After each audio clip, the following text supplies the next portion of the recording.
15 years ago I was 25 and was finishing my contract, and my then GF of 3 years Natalie was acting increasingly strange. I came back from a 2-month assignment and was prepared to break up with Natalie. She came by and gave me the good news she was pregnant. I asked how far along she was. She said 5 weeks, so I broke it off with her and told her she needed to do better at math. She refused the breakup and insisted the baby was mine, so I told her the following: 1. Paternity test, and 2. If the child was mine, we can talk about financial support and custody arrangements with lawyers. She refused both and told everyone we both knew that I was a deadbeat for knocking her up and leaving her. I told everyone I was on a 2-month assignment when she conceived, but a few insisted for the sake of decency I house her and give her limited support. I consulted a lawyer about this mess, and the lawyer made it very clear that any overt support I give could be seen as me taking responsibility. So I told these friends that, and most dropped it, except one guy, who again insisted that charity couldn't be used as a legal cudgel like that. I told him if he believes that he can house her. He agreed to drop it after that.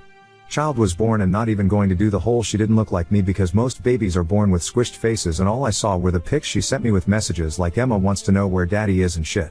She still refused to take any paternity tests. But her constantly showing up with that baby got to the point where I filed in Roe.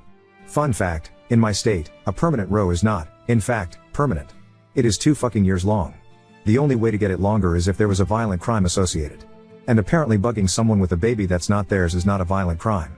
So my life or the last 14 years was me renewing the Roe every 2 years, because, once it clears, Natalie shows up again with my not child. I did eventually find a nice girl, get married, and now I have 9-year-old son, Henry. My wife Kim is well aware of Natalie and Emma. When the cycle begins again, I always say the same thing: 1. Paternity test. 2. Once paternity is proven, I will take custody and get financial support set up. Natalie always refuses and says both are insulting. Recently the cycle started again, and this time Emma showed up first. She approached my son during a school event, visit to the zoo, and said, "Hi, I'm your big sister Emma." Henry knows about stranger danger and ran away to a teacher. I had to have a very painful talk to the teachers and parents that were at the event about my relationship with Emma and Natalie, and how Emma was never my daughter. I even called her my daughter once or twice in the conversation. After the group disbanded, one of the mothers confronted me and said that while Natalie was in the wrong telling this poor child I was her father, calling her my daughter was mocking the situation. I kind of get where she's coming from, just I can't help this child, and the honest truth is playing light of the 2-year cycles is the closest I can get to finding peace in the situation. Edit. To answer the repeated question, in my state the mother has to start the petition for the father to be established and the test to start. There is no instance where a father can start the petition. There was a chance to do this when Emma was born, but the window was exactly 1 month, and I was much too focused on the Roe, not thinking the paternity angle would bite me in the butt. One last time, to everyone saying just ask for custody. That'll force DNA test. Literally can't be done. Been through this enough with a lawyer, and have consulted with other lawyers. There are laws protecting children, and a lot of them exist for good reason.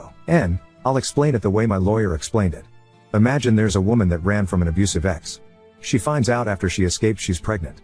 She gives birth, never puts the ex on the birth certificate, never tries to file for support because she wants to get as far away from him as possible.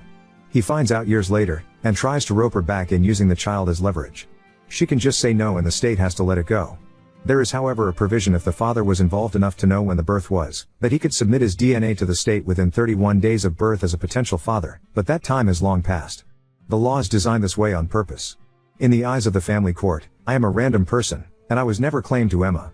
If you think the state wants all children to be claimed by fathers and will gladly submit any DNA test whenever any potential father shows up, find a random single mom, call the family court and say you want to claim her child.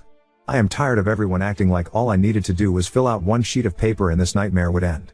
Please, just call a lawyer for a free consultation, or post on legal advice and ask them. It doesn't work that way.